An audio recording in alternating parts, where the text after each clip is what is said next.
जब वो बुद्ध हो गए थे 35 साल की उम्र में। उसके बाद केवल साल के 3-3 महीने को छोड़कर अग्रसर जो है लोक कल्याण के लिए, लोक भलाई के लिए सिमचेन थमचे की धोंदू, सिमचेन थमचे की देवा की धोंदू, सिमचेन थमचे ला फैन थवा की धोंदू, पूरा जिंदगी भर जब तक 80 और 81 साल होने को नहीं आता है, जब तक वो शरीर नहीं छूते हैं, पूरा भारतवर्ष में घूम करके लोक कल्याण के लिए धर्म चक्र प्रवर्तन किया, चुची खोलो कोशिश किया, अपने लिए नहीं, लोगों के प्रति निंजे रख करके प्रेम की भावना।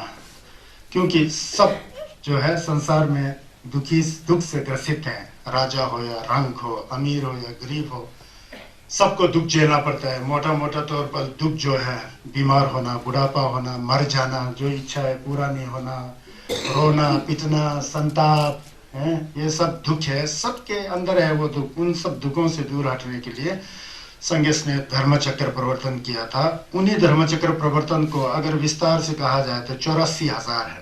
84,000 84,000 का मतलब कितना है पता है? 84,000 मतलब राय 84,000 पता है ना? 84,000 चुची पुंगो गेटी जिताऊं बोल के ऐसा चुची खुलो ऐसा सुंगशी किया है। वो सब बहुत विस्तार में इतना बड़ा है। उसको बाद में इकट्ठा किया तो कंजूर रुम्बुचे के अंदर आता है, 100 पोथी में आता है, 200 पोथी में आता है। उन सबको पढ़ने के लिए हमारे पास समय नहीं होता है, लेकिन उसके निचोड़ पर जो हमें आवश्यकता है, जो हम अपने जीवन शैली में उतार करके अपने जीवन के सुखी के लिए, औरों के जीवन के सुखी के लिए और मरने के बाद सुगति के लिए, जो संगस ने क्या जो दूसरी सुंग जो है सब इकट्ठा करके कहीं न्यायत में श्रावस्ती में दिया होता है, वो सुंग जो है धर्म जो है वहाँ दिया होता है अपने शिष्यों को, अपने अनुयायियों को। कई कौशंबी में, कई राजगृह में, कई वैशाली में, कई कम्मसपुर में, ऐसा सुंगी दुची जो संगस का सुंगी दुची जो है हमारे अंदर जो नमतो है, जिसे मैंने जहर कहा था, उस जहर को परिवर्तन करके, बदल करके, अमृत बना करके सुखी का जीवन बिताने और अंततः गत्वा लास्ट में आखिरी में जो है संगस का गोपम प्राप्त होने का जो रास्ता दिखाया, उसको 423 गाथाओं में बद करके 26 क्या कहते हैं परिच्छेद में, 26 चैप्टर में, 26 लेसन में उसको विभाजित किया गया है।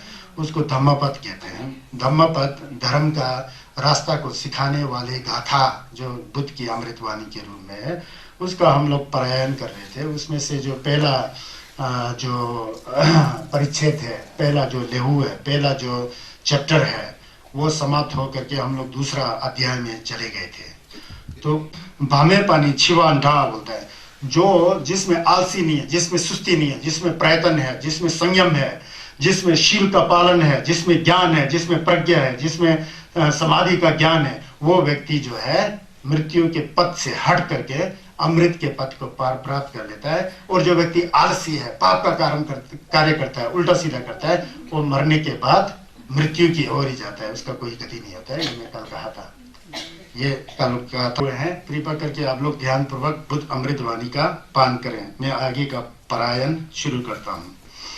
खेपा झेंदु गमजे चिंग ताक तो तेंजिंग जिलनोन पा तेता नालजोर गेवे सा लमे नंगिन देला रिक।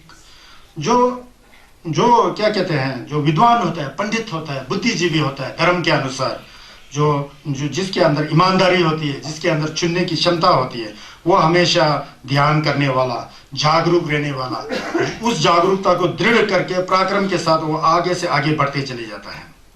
कहता नलजरो गेवेसा, वो असली योगी है। वो कुशल कर्म की भूमि, कर्म भूमि पर वो चलता है, कर्म स्थान पर वो चलता है। उसके मन शुद्ध होता है। मन शुद्ध होने पर वाणी और शरीर भी खुद ही शुद्ध हो जाता है।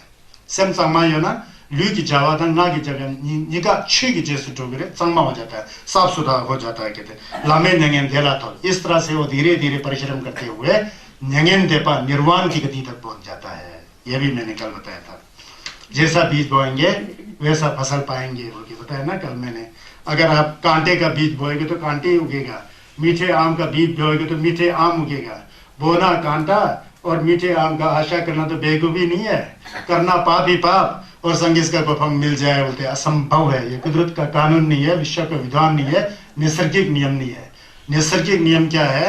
मन को शुद्ध करके, पवित्र करके, वाणी की शुद्धता, शरीर के कर्म में शुद्धता आ जाए तो उसका फल भी शुद्धि होगा। उससे अरहत्ता की प्राप्ति होगी, ढाचंबा की गोपंग थोड़े झंगचुक सेम्पा बोधिसत्व की प्राप्ति होगी, लास्ट में जाकर के संगीस का गोपंग भी इससे मिलता है, क्योंकि बीज जो है शुद्ध है ना। राक्षस की प्रवृत्ति की तरह उठना नहीं आया, बैठना नहीं आया, सोचना नहीं आया, उड़पटांग करते रहा है, खाना भी पूरा तामस भोजन खाते रहा, मन के अंदर पूरा राग द्वेष मोह से भरा हुआ है, लोगों को गाली गलौज दिया तो नरक में जाओगे ना। नरक में कोई प्रभु ने ढकेल के थोड़ी भेजा आपको, कोई अल्लाह ने आपको धक्का दे के जा नरक में थोड़ी बोलता है, खुद का किया हुआ कर्म के द्वारा खुद को नरक में गिरना पड़ता है। कल परसों मैंने एक कथा सुनाया था, देवदत्त का कथा, उसको याद करो, समझ गया ना। तो ये हो गया। धांगवा यांगसिंग टेम्पा देन नाचो ये पर छिजे पा तोमदेन छुची छोवाचेन बायो नमजी ठप्पा फैल बोलते हैं। आज यहाँ चौथा आ गया, दूसरा देशन का दूसरा परिच्छेद का, इसको अपमाद वक्त कहते हैं। छठ के अंदर बायो की देशन बोलता है, इसमें बायो, ये चंजुक में भी बहुत सिखाते हैं। तो यहाँ वो कहते हैं कि धांगवा यांगसिंग टेम्पा देन, जो उद्योगी पुरुष होता है, श्रद्धालु पुरुष होता है, भक्ति वाला पुरुष होता है, वो हमेशा उद्योगी होता है, जागरूक होता है, अच्छे कर्म को करने वाला होता है, सोच समझ पर कर्म करने वाला होता है, क्या पाप है क्या धर्म है, क्या अच्छा क्या, वो संयमी होता है, शील का पालन करता है, धर्म के अनुसार जीविका चलाने वाला होता है। जीविका चलाएगा तो धर्म से संबंधित जीविका चलाएगा। नशा पत्ते वाला जो चीज है उसको बेच करके अपने परिवार को नहीं पालेगा। किसी जानवर के खाल या दांत और सींग इत्यादि को बेच करके वो अपने परिवार का उपार्जन नहीं करेगा। मीट बेच करके अपने परिवार का उपार्जन नहीं करेगा। शराब बेच करके अपने परिवार का उपार्जन नहीं करेगा। कुछ अच्छी गति वाला ही ऐसा व्यवहार करके, ऐसा व्यापार करके अपने लोगों का, अपने परिवार का भरण पोषण करेगा, वो होता है सम्यक जीविका। तो इस तरह करने वाला वो हो जाता है। तो अप्रमादी मनुष्य, इस तरह से जो अप्रमादी मनुष्य जो होता है, जो सावधानी के साथ, जागरूकता के साथ क्या गलत है क्या खराब है उसको जान करके सच्ची रास्ते में जाने वाला व्यक्ति जो है संसार में यश को प्राप्त कर लेता है, प्रसिद्धि को प्राप्त लेता है, मशहूर हो जाता है। असली मशहूर वो है जो उर्पटांग काम करके रुपए पैसे के जरिए लोगों को धोखा दे करके ऊपर बड़ा आदमी बन के देखने में प्रसिद्धि जैसा होता है ना, जो आजकल में बहुत अच्छा मातो दिया जाता है, वो बेकार चीजें हैं। हम लोग क्योंकि रुपए पैसे में हमको आसक्ति है ना, किसके पास रुपए पैसा बहुत ज्यादा होगा तो वो परिवार का सदस्य बन जाता है। रुपए पैसे नहीं है, धन दौलत नहीं है तो अपना सगा खून का रिश्ता भी दुश्मन जैसा दिखाई देता है, वो गलत है, उसको प्रमादी कहा जाता है। अप्रमादी वो होता है जो सच्चे को सच्चे मानकर चलता है और करुणा और दया और प्रेम की भावना से व्यवहार जो करता है, और वही अमृत का पद होता है। इस जन्म में भी अंदर से सुखी देगा, मरते समय भी सुखी देगा, और गुजरने के बाद अगले जन्म में भी सुखी देने वाला इस तरह का पद, उसको अमृत पद कहा जाता है। इस तरह का व्यक्ति जो है धीरे धीरे जो है क्या कहते हैं, उसका विकास करके, छस को सुन करके, चिंतन करके, न्यामलन करके, अपने मन के अंदर बुरी भावना को हटा करके, जम्बा निंजे जमचु की सन, मैत्री, करुणा, दया, बोधिचित को लेकर के धीरे धीरे यरगों की दवा की तरह अपने मन के अंदर जो अंधेरा है, उस अंधेरा को जैसे चांद की रोशनी सेपा तंबो से सेपा चौमा तक बढ़ता है, उस तरह से बढ़ाते हुए छस को अंदर ही अंदर से समझता है, तब जाके वो संदेश का भंगो बाद में जाके प्राप्त कर लेता है। तो ये ऐसा होता है। अब यहाँ पर मैं अब कथा बोलना जरूरी होता है ना। देखिए कि ऐसा होता है, एक ये संगेश ने कहा दिया, ये नियम में नहीं दिया। ये राजगृह में एक बांस का एक बगीचा था, उसको महाराजा बिंबिसार ने भगवान बुद्ध को दान के रूप में दिया था। उसको वेणुवन कहते थे। राजगिरी के पास एक है, मैं वहाँ दर्शन किया हूँ। वहाँ पर संगेश ने बहुत छोड़ दिया। ये जलपे खाप के सामने नालंदा से 13 किलोमीटर इस तरफ, वहाँ पर आज भी तीर्थ है। तो वहाँ पर उन्होंने अपने शिष्यों को ये उपदेश दिया था। किस संदर्भ में दिया था इसको समझाने के लिए उन्होंने बताया था कि राजगृह में एक सेठ परिवार रहता था। 2 मियाँ बीवी थी, बहुत अमीर मियाँ बीवी थे। उनके पास कहते हैं कि 80 करोड़ या 40 करोड़ सोने की मुद्राएं थी। उस समय सोने की मुद्रा को करशापना कहते थे। करशापन मतलब सोने का रुपया, सोने का पैसा। इस तरह से 40 करोड़ के करीब बताया जाता है कथाओं में। इतना अमीर था, लेकिन उस जगह में एक दिन रोग फैल गया। रोग का नाम प्लेग रोग, जो मक्खी से फैलता है। प्लेग रोग फैल गया, महामारी हो गया, कई लोग गुजर गए, मर गए। उस गांव में राजगिर के पास गुजरते गए, मर गए, गुजर गए। तो उनके माता पिता का एक लड़का था, वो लड़का का नाम था क्या कहते हैं, उसका नाम कुंभ घोषक था। कुंभ घोषक नाम का लड़का, उसको रोग नहीं लगा था, माता पिता भी उस रोग से ग्रसित हो गए, प्लेग, नशा, तुपचिस, अमाबुआ, ऐसा हो गया, नशा लग गया। फिर माता पिता कहता है मेरे बच्चे तू यहाँ से निकल जा, यहाँ से निकल जा, नहीं तो तुझे भी रोग लग जाएगा, तू भी मर जाएगा, यहाँ हम तो मरना ही है, इस रोग का कोई इलाज नहीं है। लेकिन उससे पहले बेटा को बताता है कि फलाना फलाना जगह में उस पेड़ के नीचे खादी है, उस खादी में हमारा जो 40,000 करोड़ कर्षापन है सोने की मुद्रा, वहां छिपा के रखा हुआ, ये तेरा संपत्ति है, अभी तू यहाँ मत बैठ क्योंकि बीमारी फैला हुआ है, जब बीमार ठीक हो जाएगा तब तू आके ले जाने, हम तो यहाँ मर जाएंगे जिससे। फिर बच्चा जो है माता पिता का बात सुन करके बाहर चला जाता है, 12 वर्षों तक वहां नहीं आता है। 12 वर्ष में सब कुछ सामान्य हो जाता है, वहां पर रोग नहीं होता है, कुछ भी नहीं होता है, नशा सब ठीक हो जाता है। फिर 12 वर्ष के बाद वो आ जाता है, माता पिता गुजर गया होता है, वो सीधा जा करके खादी के पास नहीं जाता है, डींग नहीं मारता है, घमंड नहीं होता है, अहंकारी नहीं होता है, जैसा आजकल होता है ना, थोड़ा जैसा हो तो नहीं भी हो तो बड़ा चढ़ा कर ऐसा है वैसा है जी, कहते हैं हमारा भाई तो IAS है जी, IPS है जी, वो तो ये नौकरी करता थी, सब मिलता जी, सब ठीक चल रहा है जी, ये है वो है, ठीक कुछ भी नहीं चल रहा था, बोलने की आदत है ना, वो गप्पे मारते रहते हैं लोग, पता ही है संसार, हम भी पक गए हैं, इसी संसार से गुजरे हैं, ऐसा हमारा आदत है, हम लोग प्रमादी है ना। वो प्रमादी नहीं था, वो अप्रमादी था, वो लड़का बड़ा तेज, वो अपने माता पिता का छुपाया हुआ 40 करोड़ के कर्षापन के उसको लेने के बजाय से वो चुपचाप गांव में आता है। गांव में आकर के राजा बिम्बसार के यहाँ नौकरी करता है, वो समझ गया ना, नौकरी करता है। उसको एक थोड़ा भ्रम भी होता है, कभी कभी हम लोग जब बहुत ज्यादा अमीर होते हैं तो लोगों को डींग मार देगा तो अनहोनी करता है ना, उल्टा सीधा हो जाता है, कोई डाकू मर जाता है, वो कर देता है, तो इससे भी थोड़ा डर था।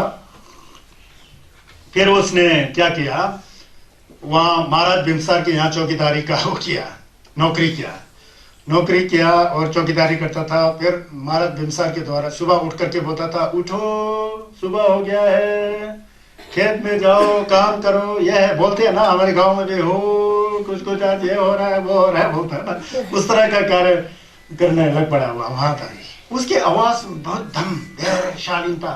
महाराज बिम्बसार को शक हो गया, ये कोई अमीर का लड़का है, इसके पास धन दौलत हो सकता है, राजा तो राजा बाम लेता था आवाज से, ये चौकीदारी वगैरह इस पर कुछ है। उसके पीछे गुप्तचर लगा दिया, CID लगा दिया, किसने, राजा ने। फिर देखो ये क्या क्या करता है, फिर कुछ पता नहीं लगता है, लेकिन उसके आवाज में दम, उसका डिग्निटी जो है दिखाई में बहुत अच्छा, अमीरता का एक लक्षण होता है ना। राजा भी भगवान बुद्ध के शिष्य थे ना, तो उसको पता लगे ये कोई अमीर का लड़का है, वो क्या पता लगा। फिर भी नहीं, फिर राजा ने एक दिन एक महोत्सव का आयोजन किया, एक मेला का एक आयोजन किया, कंपराशन में कहता है बारी के आयोजन किया।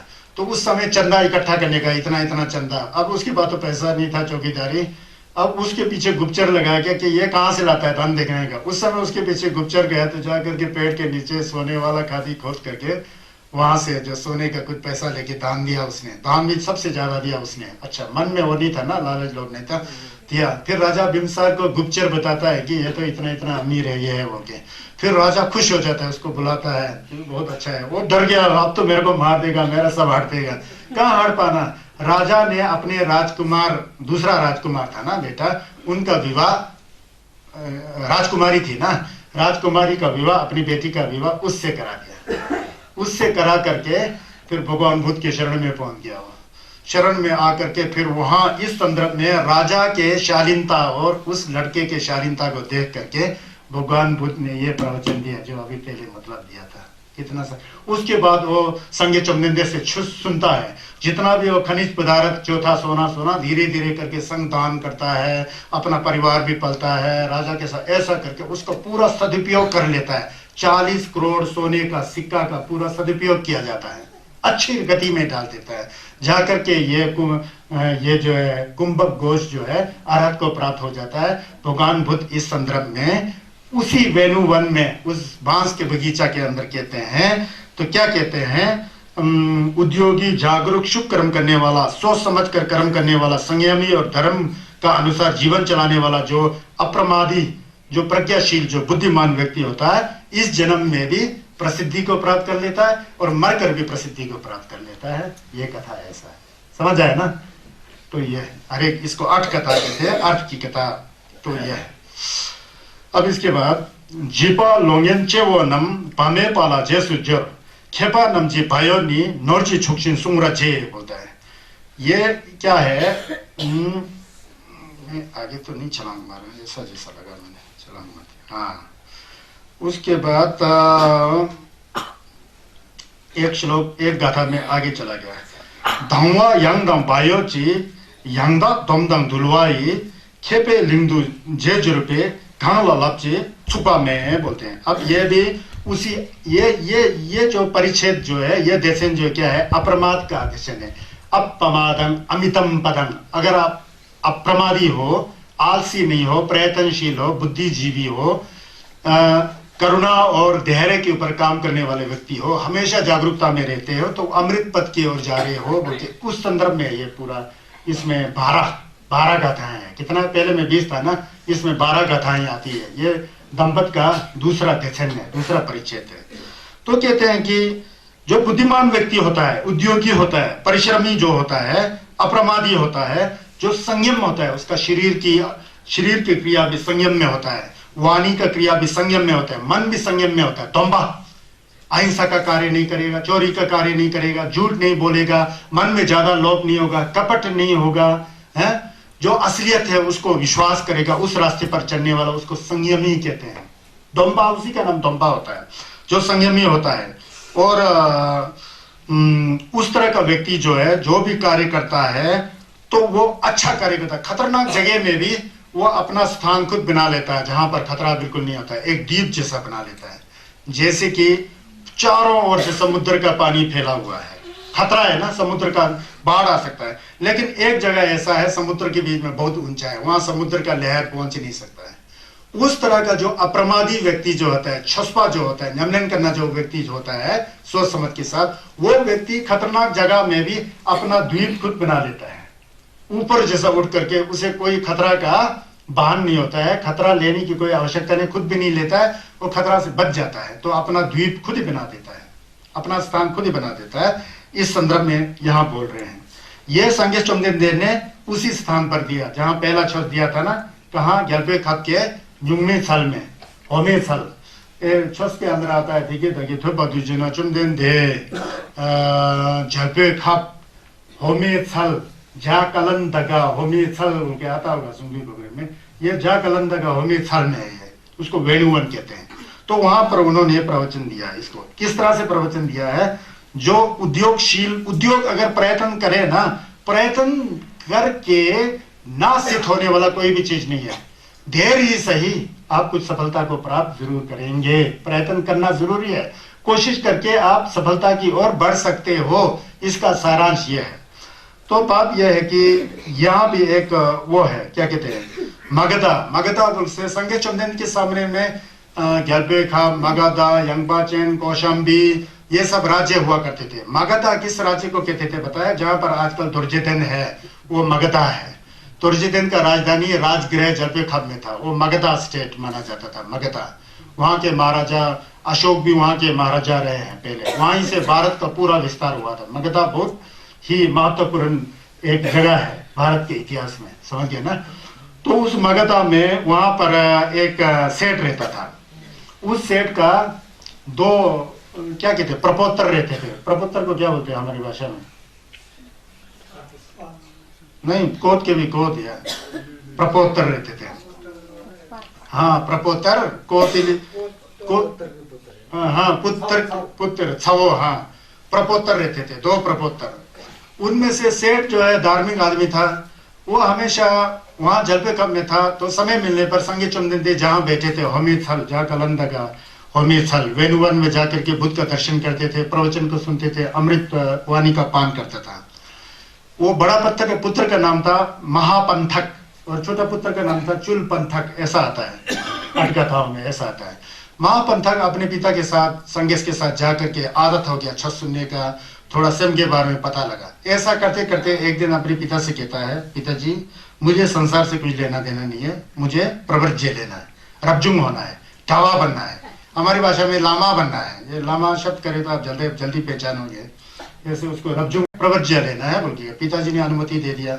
जा करके संगेश के पास जाके तोंबा लेता है, प्रवर्ज्य हो जाता है, केलोंग हो जाता है, भिक्षु हो जाता है, संगेश का लोमा हो जाता है। लोमा दो तरह का होता है, गृहस्थ होता है, एक भिक्षु रूप में होता है, ढवा रूप में होता है, ढवा बन गया। छोटा भाई भी मैं भी बनूंगा पिताजी बोल के वो भी बन, छोटा भाई का नाम क्या था, चुलपंथक। दोनों बन गए, दोनों भाई था। उनको घर बार से क्या लेना था, संगेश के छस में पूरा पका हुआ है ना, घर तो एक दिन खत्म होना ही होना है, जैसा भी हो परिवार हो भी एक बार एक दिन खत्म होगा। एक पुस्त नहीं होगा, दो पुस्त नहीं होगा, 14, 15, 20 पुस्त के पास तो खत्म होगा। कहाँ है आजकल भारत के 570, 80 राजा कोई है ही नहीं, खत्म हो गया ना, बिल्कुल ऐसा खत्म होता है पुस्त, पता है ना स्वस्थ के जन्म से। तब वो दोनों भाई ढावा बन गए, भिक्षु हो गए। तो भिक्षु हो गए तो जो महापंथक जी थे पूर्व संस्कार के अनुसार परायण सुनता है, शुद्ध प्रज्ञा जागृत हो जाती है, चिंतन करता है, चिंतन प्रज्ञा जागृत हो जाती है, गम लगाता है, गम का प्रज्ञा जागृत होता है। ये क्या होता है, श्रुत चिंतन भावना क्या है। श्रुत मतलब हम यहाँ जो बोधिचित्ता फाउंडेशन रिवर्सल में आज तक जो प्रवचन करते आते हैं, ये शुद्ध प्रज्ञा को बटाने का प्रवचन करें। दूसरा और तीसरा में कभी हम लोग गए नहीं अभी। श्रुत मतलब छस को सुनना, उन्होंने छस को सुना, पहला बड़ा भाई ने अच्छी तरह से सुना, पूरा समझ में आया, मन में बिठाया, फिर आंख बंद करके उस छस पर ध्यान किया।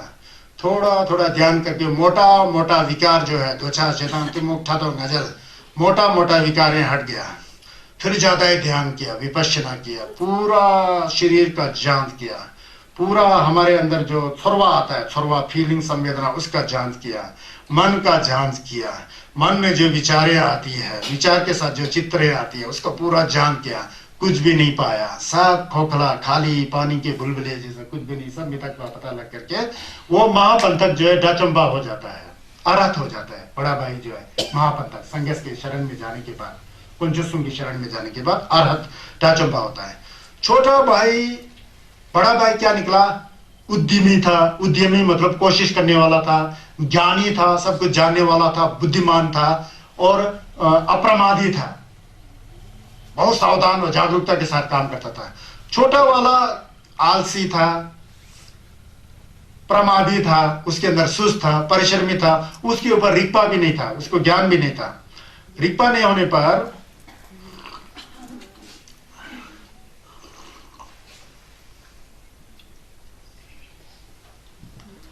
जो छोटा भाई चुलपंथक था, रिक्पा नहीं था, तो 4 महीना में भी एक श्लोक याद नहीं कर सकता था, ऐसा मन बुद्धि था।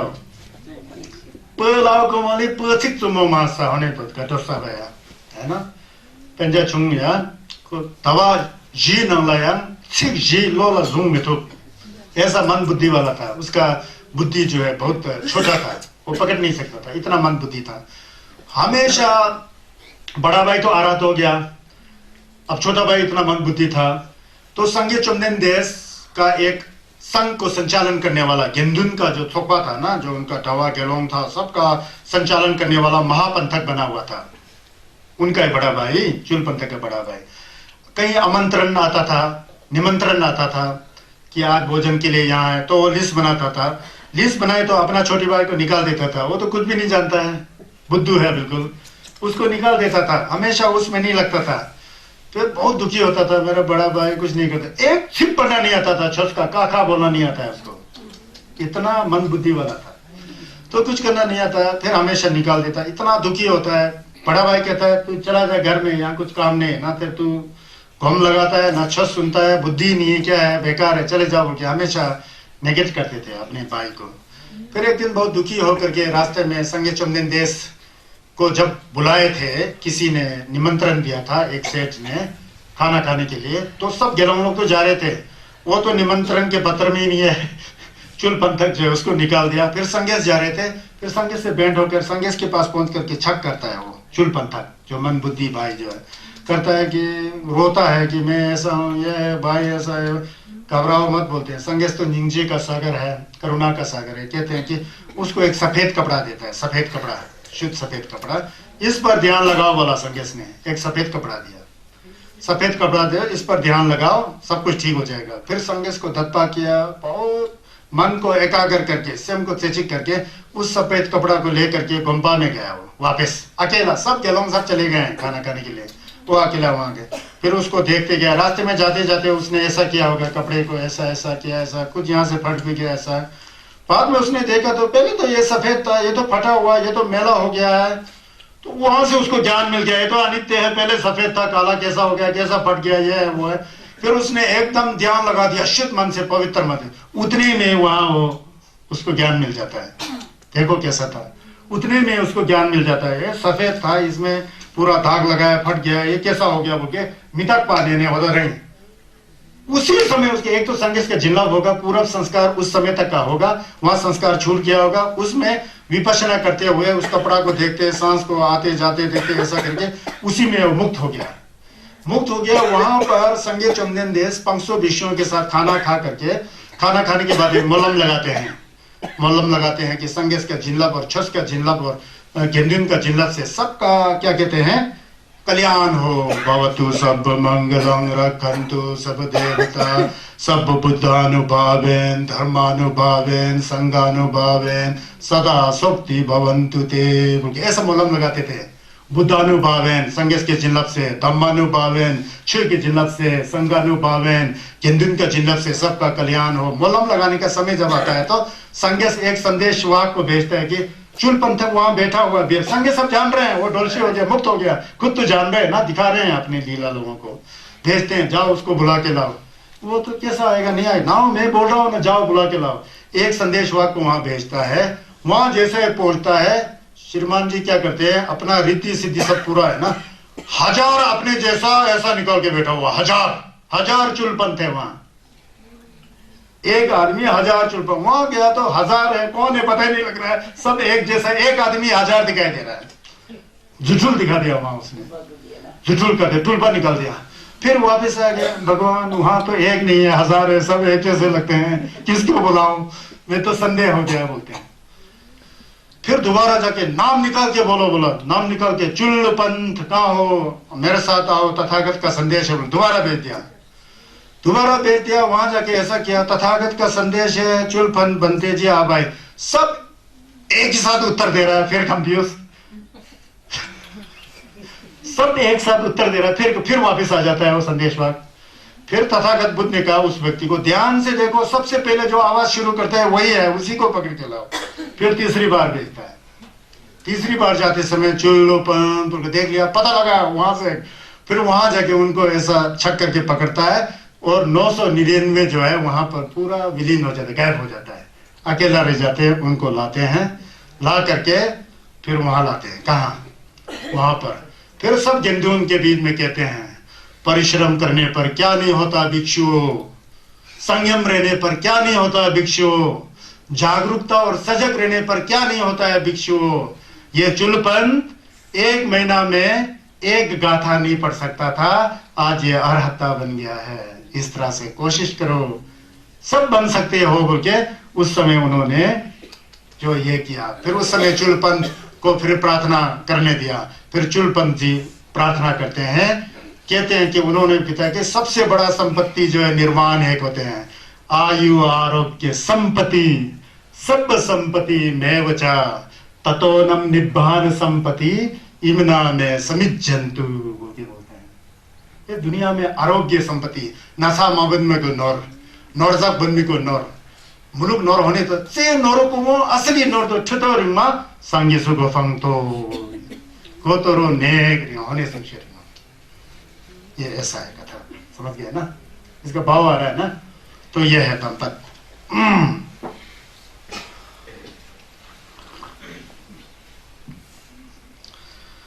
당와 양당 바이오지 나덴dom당 둘와이 खेपे लिंगदू जेजुरपा कंगला लपचे छुपा ने बोल के ये अपना द्वीप खुद ही बना देते हैं। अपना द्वीप चारों ओर सागर है, तो दो हम भी तो पता है मिलेगा तो छी गया सुकुमो तो मराव सागा मराव जुरान गया था न्यामलेन लंसापंग कौम न्यामलेन शेषे होदेरों सा खतरनाक संसारों के मोले माउ जागा माउ मराशी चुग्या तो जागा दिन तोशी समझिन थमचे तो ढोलन लंतो होने से ऐसा बता रहे हैं। किन्नौरी भाषा में कोई किन्नौर के माता जी लोग मेरे को टकटकी लगा के देख रहे हैं ना, इसलिए उनको देखते हुए मैंने ठीक है। जिपा लोंगेन चेवो नम पामे पाला जेसु जर खेपा नमची बायो नी नोरजी छोची सुंगरा जेस। अभी मैं फिर छलांग तो नहीं मार रहा हूँ कोई, ठीक है नहीं मार रहा है। कहते हैं कि जीपा लोंगेन चेबो नम्स, जो मूर्ख होता है, अनाड़ी होता है, जीपा लोंगेम्बा, समलोंगेम्बा, जिसके अंदर दिमाग खराब होता है ना, वो लोग मूर्ख अनाड़ी लोग जो है परमात्मा में लगे रहते हैं हमेशा। होता ही है ना, आजकल सारा दुनिया में मूर्ख और अनाड़ी ज्यादा दिखाई देता है, कलियुग है ना, तो मूर्ख और अनाड़ी लोग हैं परमात्मा में लगे रहते हैं, ये एक है। लेकिन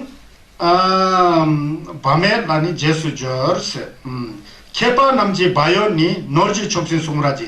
लेकिन जो ज्ञानी और बुद्धिमान जो व्यक्ति होता है वो लोग जो है अप्रमाद को धन के रूप में रक्षा करता है। अप्रमाद मतलब सोच विचार है ना, आलसी नहीं करना, परिश्रम करना, अच्छे बुराई का पूरा ज्ञान रख करके उसका पालन करना, वो नौर का छोक है बोल के उसको नौर की तरह पकड़ते हैं। और प्रमादी लोग जो है अपना समय जो है बेकार में गंवा देते हैं बोलते हैं। तो इस संदर्भ में भी एक कथा है, कहते हैं कि ये कहाँ है, ये वाला जेतावन श्रावस्ती न्यूयॉर्क में संगत ने सुनिश्चित किया। तो उस समय क्या हुआ, एक बार श्रावस्ती में एक मेला होता था, होली की तरह होता था, होली तो नहीं होगा, होली की तरह एक मेला होता था। उसको छुस के भाषा में वहां पर बाल नखत बोल के एक मेला लगता था। होली की तरह लगा मुझे ना, होली की तरह बाल नखत है उस मेला में। क्या होता था उस मेला में, लोग सब इकट्ठा होना, शराब पीना, भंग पीना, एक दूसरे के ऊपर कीचड़ फेंकना, पत्थर फेंकना, कंकड़ फेंकना, एक सप्ताह तक चलता था। ऐसा मेला चलता था। तब जब यह मेला चला तो उस समय 7 दिन तक बिल्कुल कर्फ्यू की तरह लग जाता था, कोई बाहर नहीं जाता था। अच्छे लोग, बुद्धिमान व्यक्ति जो अच्छे लोग होते हैं, सज्जन लोग, कहाँ जाएगा इसमें। बाहर लोग मजा ले रहे हैं, कीचड़ फेंक रहे हैं, एक दूसरे के ऊपर पूरा गंद फेंक रहा है, कूड़ा करकट फेंक रहा है, ऐसा करके शोर शराबा कर रहा है, बिल्कुल भगदड़ मचा के रखते थे 7 दिन तक। तो 7 दिन के बाद जब वो मेला खत्म हो जाता है तो भिक्षु लोग वहां आते हैं। कहाँ आते हैं, संगेश तथागत के पास आते हैं। तथागत भूत बोलते हैं 7 दिन तक तो हमारे को भोजन तक भी नसीब नहीं हुआ, बोलते हैं संयम नहीं जा सकता ना, भिक्षा पात्र के लिए बड़ा मुश्किल हुआ, ये है वो है बोलते हैं। इस संदर्भ में संगेश कहते हैं ये अनाड़ी लोगों को समझा भी नहीं सकते हैं, इनका संस्कार ऐसा होता है। जो अनाड़ी लोग होते हैं, मूर्ख लोग होते हैं, हमेशा इस तरह ही प्रमाद में रहते हैं। आजकल भी देखते हैं ना, प्रमाद में रहते हैं, मतलब आलसी में, बेकार की चीजें उसमें रहते हैं। लेकिन आज भी हम लोग देते हैं कि इस संसार में, ये देखिए ये मेरे को एक बहुत चीज है, इस संसार में जो है हम लोग क्या करते हैं, अधिकतर 1 साल बीत गया, 2019 चला गया, 2020 आ गया, 1 साल में क्या किया होगा आप लोगों ने, हम लोगों ने क्या किया है। संसार में भी एक शिष्टाचार चलता है। संसार की शिष्टाचार असली शिष्टाचार नहीं है, दिखावा होता है। क्या होता है, दिखावा होता है। कहीं पर शादी होगा, कहीं पर शुगुत होगा, किन्नौर में होता है शुगुत होता है, शादी होता है, देवता जी को बुलाता है, मेला होता है, उत्सव होता है, जन्मदिन होता है, झूठ मूठ का शिष्टाचार, खिलाएगा पिलाएगा, पीठ के पीछे गाली मारता होता है। वो लोगों के सामने प्रसिद्धि चाहिए, यहाँ नहीं चाहिए, ऐसा होता है ना, ये होता है।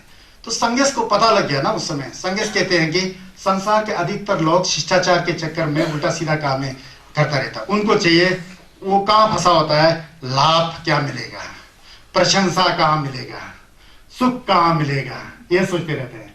हंग अमु ऊंचाचो, हंग अमु सुकंबुतो, हम अंगु छपसंबुतो, हद मीपा अंगु शाप्याचो, कुछ इस तरह से सोच करके काम करता है। मतलब ये संसार जो है लाभ, हानि, सुख, दुख, यश, अयश, निंदा, प्रशंसा, सुख, दुख, ये 8 प्रकार की चीज है ना।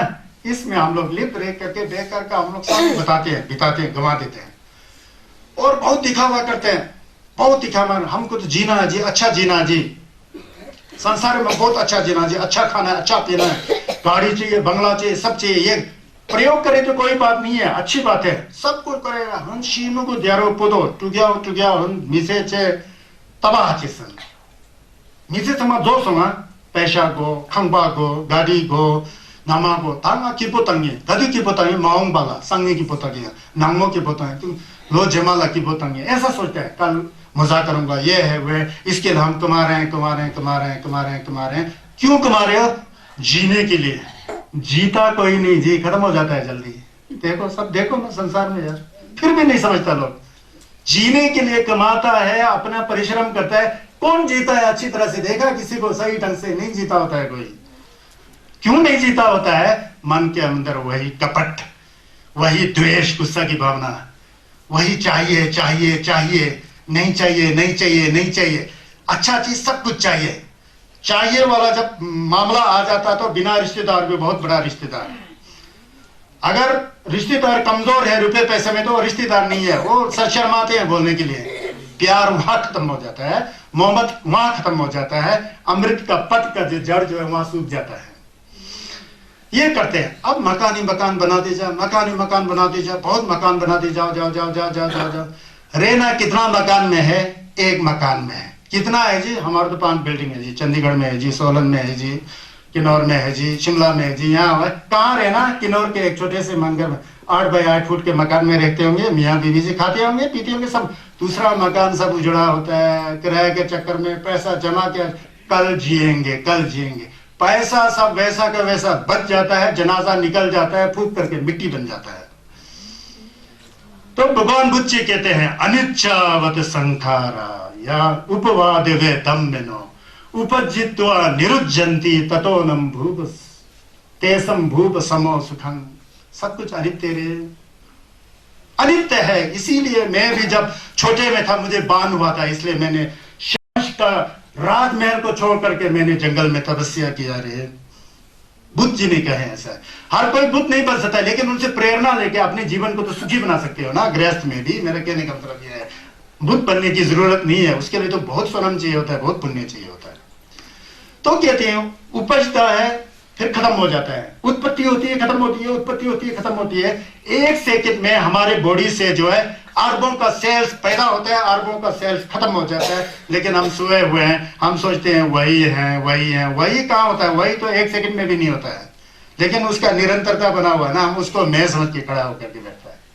तो ये कुछ भी मितक्का है, कुछ भी नहीं है। तो कहते हैं कि इस आंख से जो देखता है सब नाश होने वाला है।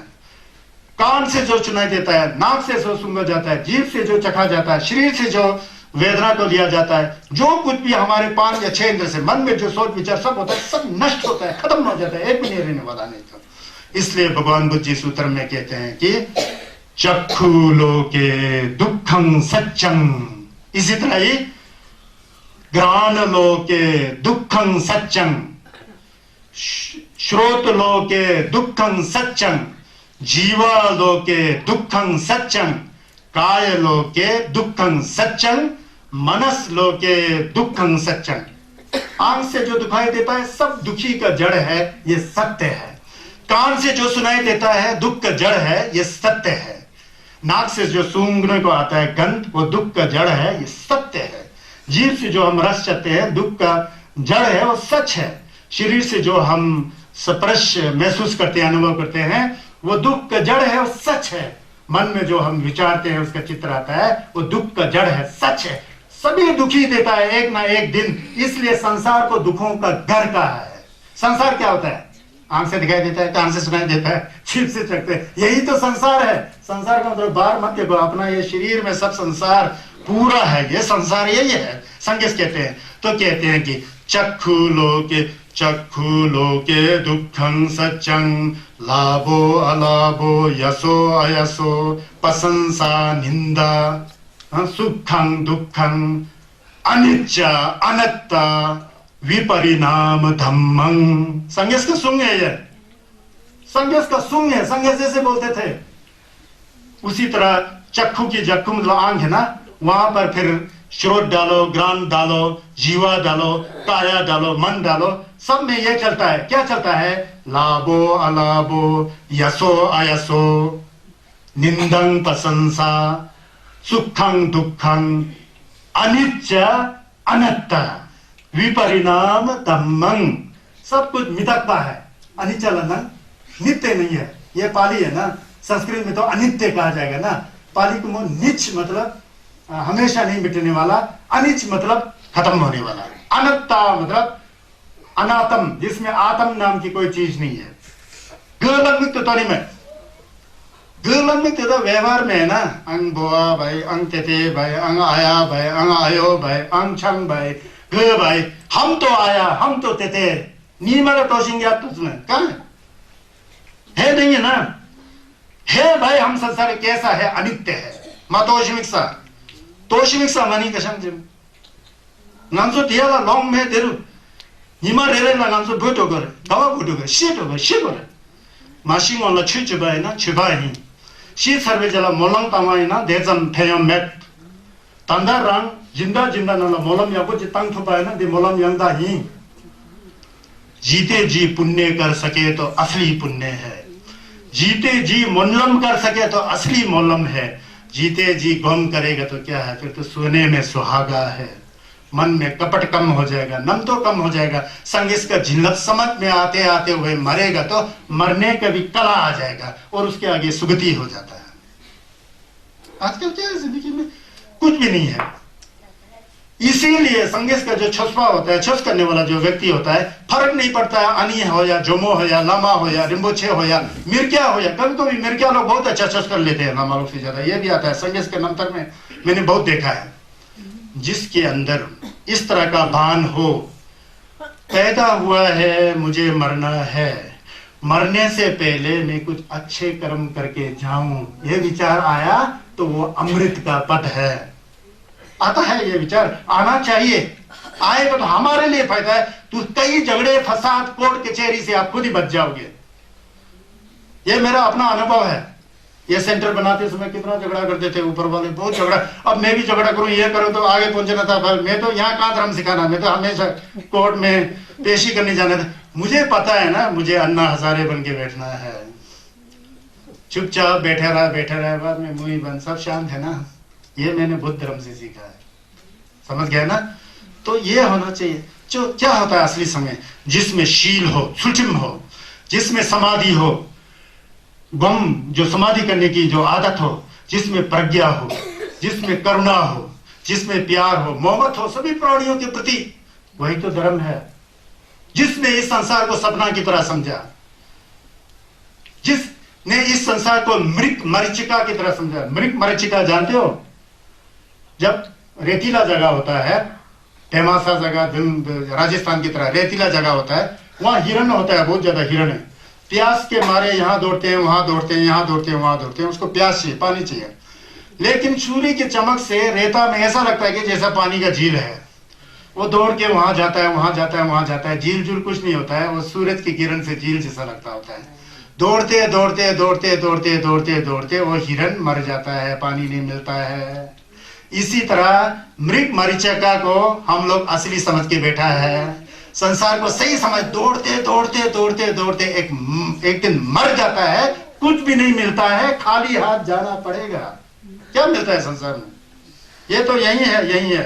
मरते समय क्या चक्के ले जाओगे, अपना इस 3.5 हाथ का शरीर ही नहीं जाता है, और लोगों को परेशानी हो जाता है कहीं कहीं तो उठा करके शमशान में लकड़ी ही नहीं मिलता है, उठाने वाला आदमी नहीं होता है, उठा करके जला करके फूकना पड़ता है, अपना शरीर यहाँ बैठ जाता है, जिसको मैं कहता हूं। तो है क्या इस दुनिया में? तो ये समझ हो करके अच्छी तरह से जीना चाहिए, खाना खाना चाहिए, पीना चाहिए, कपड़ा पहने। पैसा हो तो अच्छा कपड़ा पहनो, पैसा है तो अच्छा खाना खाओ। अच्छा खाने का मतलब ये नहीं कि हमेशा मीट खाओ, शराब पियो और अपनी किडनी फुका दो, फिर तो अकाल मृत्यु हो जाएगा, है ना। वो नहीं कह रहा हूं मैं। सेहत का खाना खाओ, योगा करो, घूम लगाओ, जमगे करो, मनी लगाओ, कैप्टो लगाओ, घर में बैठो। एक घर जो है उस पर सुख शांति से जियो, आराम से शांत होके देखो ना, सही में जमलन करोगे ना, आपको जीना आ जाएगा। हम लोग करते क्या है, अपने घर में गया था, एक पति को बीवी बोलती है, देखो यार इन लोग ने ये सोच रहे, तुम क्या है, कुछ भी नहीं करते हो, ये वो है, फालतू में पूरा माहौल गंदा करके रखा होता है परिवार में। ऐसा होता है, मैंने देखा, अंग्रेजों को भी देखा, अपने आदमी को भी देखा। तो अंग्रेज है, छुस नहीं जानते, हम तो छुस जानते हैं ना भाई। ये पूर्व कर्म होता है, कोई अमीर दिखाई देता है, कोई गरीब दिखाई देता है। वो अमीर को, उसको पता नहीं होता है कि पूर्व जन्म में अच्छे कर्म किया होता है, इसके फल के रूप में अभी अमीर बनाऊं। यहाँ वो भूल जाता है, पूरा उर्पटांग काम कर लिया जाता है। इसी जिंदगी में गरीब होते हुए नहीं देखा, फल वही भोगना पड़ेगा ना। उसको बरकरार रखेगा तो फिर ज्यादा रखता है। ये धर्म का छह निंबो ये है, इसको समझो कृपा। जा दोपे गावा तेन में जा बायो कोम्बरा जेबाई जाचेन थेवा थोपरा जो इसके 6 पामे पाला जोर्मी जा बोलता है, इसलिए कहते हैं संगे चुमदेंदेस प्रमाद कभी मत करो। प्रमाद का मतलब उल्टा सीधा विचार करके सुस्त भावना के साथ गलत कार्य को मत करो। मैंने सुस्त भावना की एक्टिव भावना के साथ गलत कार्य को मत करो। जब धर्म का कार्य करना होता है ना, सुस्त है जी, टाइम नहीं है, कहाँ जाना, ये है, यहाँ भी होंगे कई, हम उनकी निंदा नहीं करते हैं, अपना अपना विचार है, जो भी करते रहो, हमको क्या लेना है। आप लोग यहाँ मेरे पास आए हैं तो सिखाना मेरा काम है, सिखाएंगे तो शुद्ध रूप से। कभी कड़वा लगता है, कभी मीठा लगता है, लेकिन कड़वापन में भी आपको अमृत नजर आएगा, अच्छी तरह से आप सोचोगे तो। समझ गया ना? तो ऐसा होता है, प्रमाद मत करो बोलते हैं धर्म के कार्य करने के लिए। धर्म का मतलब बहुत धर्म नहीं है, ये हमेशा याद रखना आप लोग। धर्म तो धर्म है, संन्यास ने मेरा धर्म ही सबसे ऊपर है ऐसा कभी नहीं कहा है। संन्यास ने तो कुदरत का नियम को सिखाया है, उसको बाद में संन्यास ने सुंशी किया ना, इसलिए संन्यास का क्षय बोलते हैं। संन्यास का क्षय नहीं होता है, क्षय तो संन्यास नहीं आने से पहले भी था, उसको पहचाना नहीं लोगों ने, संन्यास ने पहचाना और लोगों को कहा। ऐसा बोलना चाहिए बुद्धिजीवी लोगों को आजकल के युग में, समझ गया ना? फिर धर्म क्या ताकत है, वैसे ही है। तो प्रमाद मत करो, सुस्त मत हो जाओ, प्रयत्नशील हो जाओ, परिश्रम करो, काम भोगों में मत फंसो बोलते हैं। काम भोगों में ज्यादा मत फंसो। फंसे तो होते हैं, मतलब कई लोग अति फंसे होते हैं ना, सब कुछ होते हुए भी फिर यहाँ वहां जाकर उल्टा सीधा काम शुरू करना, वो मत करो बोल रहे। प्रमाद रहित होकर ध्यान करते रहने से, मतलब संसारिक सुख सुविधाओं को सही मान पर भागदौड़ करने से जो है कुछ भी नहीं मिलने वाला है। संसारिक सुख मिल रहा है, अच्छी बात है, संसारिक सुख को छोड़ो नहीं बोल रहे हैं संन्यास, ये सोचना चाहिए। आप लोग उल्टा सोचेंगे, संसारिक सुख जो है असली सुख नहीं है, एक दिन वो दुख में बदल जाएगा, पहले से जानकर बैठो। समझ गया ना? तो इसलिए पहले से ध्यान करके जो अनित्य है, मिथक पाए, उसको पहले से जानकर बैठोगे तो कुछ छूट जाता है, कुछ उल्टा सीधा हो जाता है, घर में घटना तो पता लग जाता है, तो ये तो होना ही था, क्योंकि सब कुछ कर्म पर निर्भर है, ये तो होना ही था बोल के आपको इससे वो मिलेगा, ताकत मिलेगी। समझ गया ना? संसारिक सुख संसार के प्राणियों के लिए सुखी है, लेकिन बुद्धिजीवी ज्ञानी बुद्ध के लिए दुख है, इसीलिए तो सब कुछ छोड़ करके वो चले गए ना। ये अगर सही तरीके से धर्म का ध्यान करता है, कॉमजमलेन करता है, तो वो जो है इस मिथे में भी जछेन देवा थोपरा जो होता है, बहुत महासुख को प्राप्त कर लेगा, महासुख को प्राप्त कर लेगा। महासुख जो है, देवाचंपो जो है, ग्रेट ब्लिसनेस जो है, वो रुपए पैसे से नहीं मिलता है। एक बात सुन लो, रुपए पैसा का काम शरीर से संबंध है, मन से कोई इसका संबंध नहीं है। रुपये पैसा होगा तो आप अच्छे खाओगे, अच्छे पियोगे, अच्छे गाड़ी लोगे, अच्छे घर बना सकोगे। मटेरियल है, मटेरियल मैटर है, मैटर वस्तु है, लेकिन मन मटेरियल नहीं है। मन तो कॉन्शियस है ना, मन का तो रूप होता ही नहीं, मन को कपड़े की जरूरत नहीं है, खाने की जरूरत नहीं है, रंगों की जरूरत नहीं है, घर की जरूरत नहीं, मन तो निर्वस्त्र है ना, उसे वस्त्र की आवश्यकता नहीं है। यहां जो बात बोल रहे हैं संगे चमदेंदे, मन को सुधरेगा तो शरीर और वाणी भी सुधर जाएगा, क्या मतलब है? मन ही अगुआ बोल के सबसे पहले से है ना। तो इसलिए रुपए पैसे से शरीर का सुख मिलता है, लेकिन शरीर रहेगा कि नहीं रहेगा? नहीं रहेगा। वो सुख नहीं रहा ना, फिर कहां गया वो सुख? खत्म हो गया ना। लेकिन मन के अंदर छस को जान करके, जो छस का एक जिन्नत होता है, छस का अनुभव होता है, वो मरने के बाद भी बैठा रहता है। हमारा शरीर जल जाता है, राख बन जाता है, मन तो अपने कर्म के अनुसार दूसरा शरीर धारण करेगा ना। अभी मन के अंदर गुण है, यंतन है, छस है, तो मरने के बाद भी, मरते समय भी आपको दुखी नहीं लगेगा अगर गम जम लेना चाहते हो। इसलिए तो बहुत अच्छे अच्छे गुरु लोग तो तुम जैसा बैठते हैं, मरते समय भी बुद्ध की तरह दाया करवट नीचे लेकर के बहुत खुशी खुशी से मरते हैं। उनको पता है ना मरना है बोल के, ये फर्क होता है।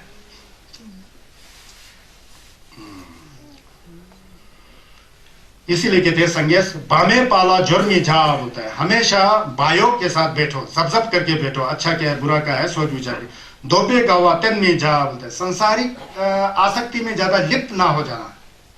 आसक्ति में लिप्त है, संसार का कार्य मत करो नहीं बोल रहे हैं संन्यास, पता ना, समझना चाहिए ना। संसार में तो करेगा ना, आपके बेटे होंगे, पालना पड़ेगा, माता पिता होंगे, सेवा करना पड़ेगा, पैसा कमाना पड़ेगा ना, लेकिन उल्टा सीधा कर करके होते हुए भी पूरा लोभ कपट, कभी भी नहीं मरूंगा जैसा, उस तरह की कार्य मत करो बोल रहे थे। समझ गए ना? भगवान बुद्ध जी के मतलब कितना राजा लोग शिष्य थे। राजा लोग तो प्रजा को देख के बहुत काम करना पड़ता है ना। काम नहीं करो मत करो रहे, काम करो लेकिन सजगता और जागरूकता के साथ। अच्छा कमाओ, अच्छा खाओ। अच्छा कमाओ का मतलब नोक्सम धम शेषे, धम विचारत्वा कमामिक, धम विचारत्वा सामिक, तुम्मिक, फोक्षमिक, लिक्षमिक, है ना?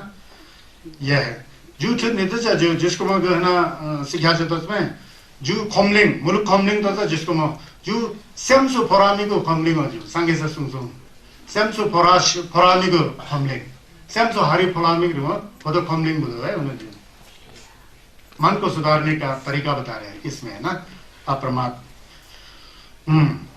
तो इसमें देखिए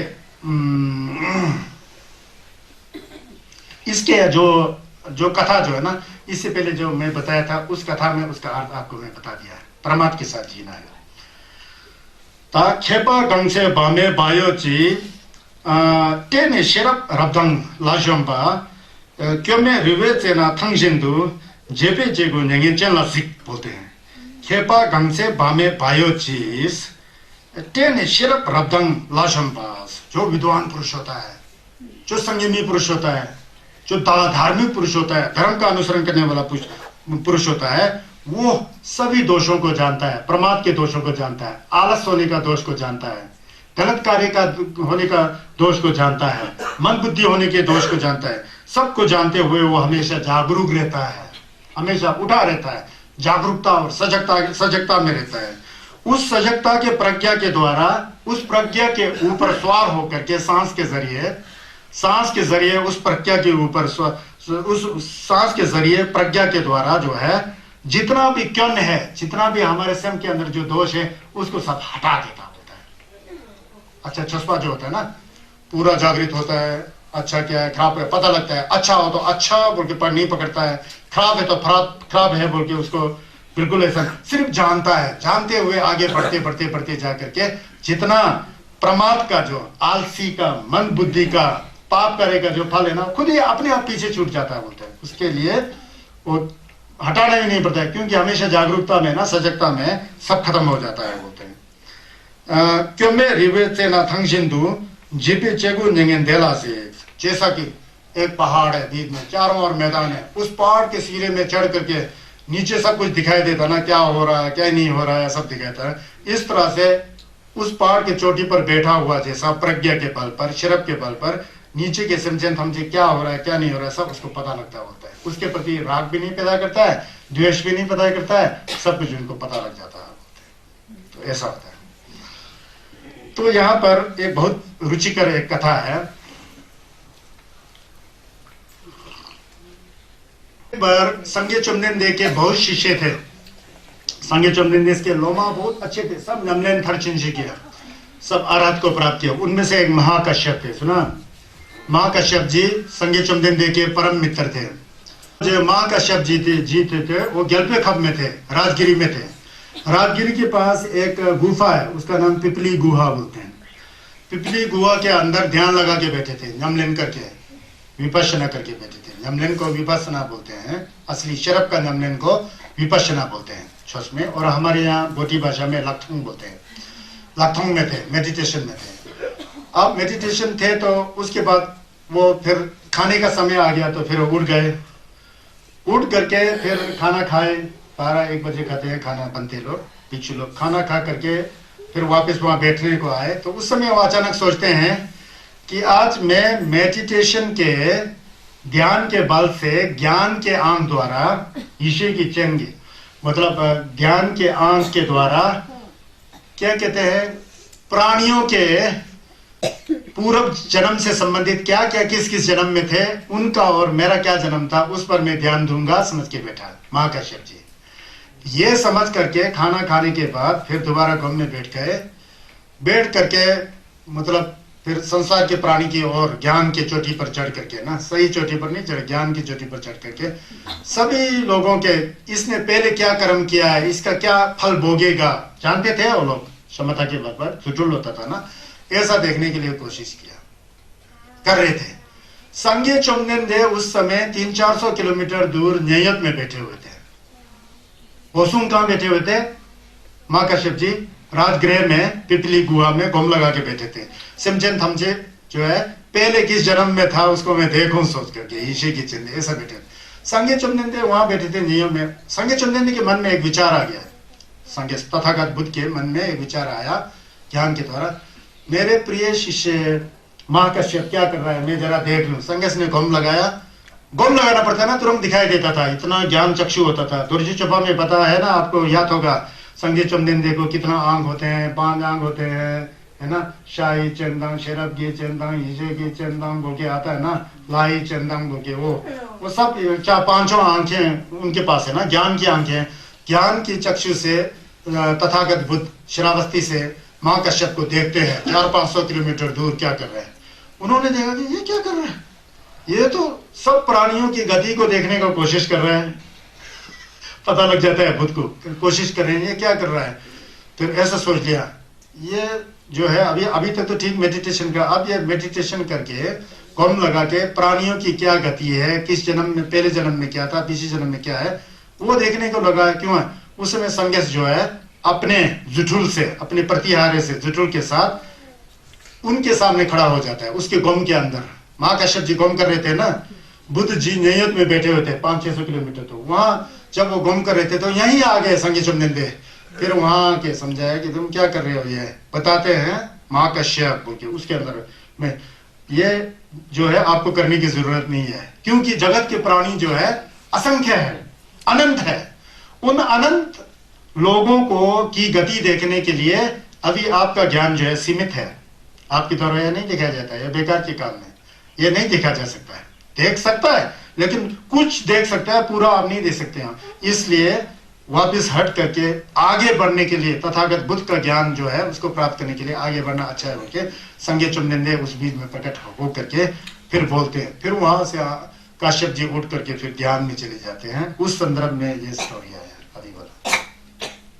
ये चमत्कार जैसा लगता है ना, बुद्ध में बड़ा भारी चमत्कार था। संगे चुमनेंदे इसको वो भारी चमत्कार तो भारी थे लेकिन नहीं दिखाते थे, उसकी जरूरत नहीं है ना। असली बात तो लोगों को उस रास्ते पर ले जाने के लिए, ऐसा नहीं सोचना कि चमत्कार नहीं है, ये है वो है। तो इस संदर्भ में उन्होंने ये कहा। ये होसुंग छिम्पो। मैं जापान गया था पहले। जापान में एक छत है, उसको ज़ेन बुद्धिज्म कहते हैं। फिर उनका जब परंपरा आता है ना, तो परंपरा आता था भगवान बुद्ध से वहां पर आता है मां कश्यप, होसुंग छिम्पो आता है। होसुंग छिम्पो से फिर ऐसा ऐसा ऐसा ऐसा ऐसा करके फिर चाइना में पहुंच गया, चाइना से कोरिया में गया, कोरिया से जापान में पहुंचा। ऐसा एक दूसरा छत है गोम का जमलिन का, वो सतीपटाना है लेकिन वो बहुत बहुत ही गहरा वाला है, तीक्ष्ण बुद्धियों के लिए है।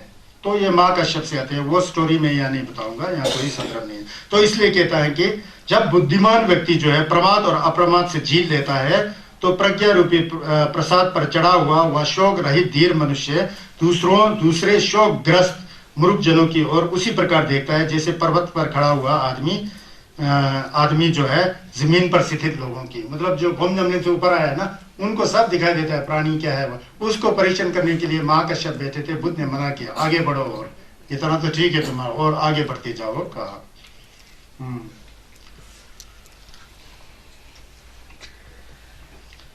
पांगमे ठोना बायो चिंग न्यालवे ठोना सिजुरपा ताछो तावी खेपानम तोबदेनतानम चुरने ढो बोलते हैं। अब यहाँ कहते हैं कि भामे जो प्रमादी लोग होते हैं, प्रमादी लोगों में भामे नाला बायो चिंग न्यालवे ठोना सिजुरपा ताछो तावरु खेपानम तोबदेनतानम चुरने ढो बोलते हैं। जो क्या कहते हैं प्रमादी लोग होते हैं, जो संयमी लोग होते हैं, जो बुद्धिमान लोग होते हैं, ज्ञानी लोग होते हैं, वो जो है आलसी लोगों के बीच में, आलसी लोगों के समाज में, पापी लोगों के समाज में, दुष्ट लोगों के समाज में बैठते हुए भी उनसे लिप्त नहीं होते। कभी कैसे लिप्त होगा, लिप्त नहीं होते बोलते। न्यालवे सिजरूपा जो लोग सोए हुए हैं अज्ञान की चरपाई पर, अज्ञान की बेवकूफी की चरपाई पर जो सोए होते हैं, उसमें भी वो हमेशा जागृत होते हैं, हमेशा स्वरूतोषित जागृत होते हैं। तांछो तावे खेपानम तोम में तानम चुरबरजू, जैसा 2 तरह के घोड़े हैं, एक बहुत सुस्त है, दौड़ना नहीं आता, एक चंगशे है, ता चंगशे, बहुत दौड़ करके आगे निकलना चाहिए।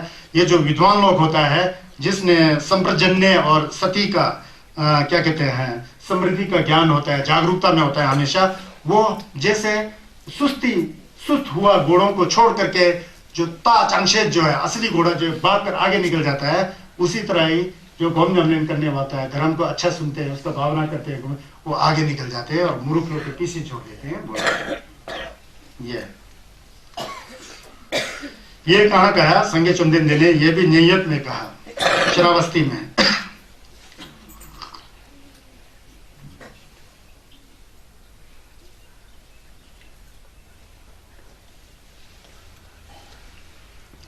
Lama Tumba Chumden de Dijin Shapa Da Chumba Yanda Bra Zubes Palgyalwa Shakya Duwa La Cha Tsalo Choto Kyapsu Cheo Jinje Labdus Lama Tumba Chumden de Dijin Shapa Da Chumba Yanda Bra Zubes Palgyalwa Shakya Duwa La Cha Tsalo Choto Kyapsu Lama Tumba Chumden de Dijin Shapa Da Chumba Yanda Bra Zubes Palgyalwa Shakya Duwa La Cha Tsalo Choto Kyapsu Cheo Jinje Labdus।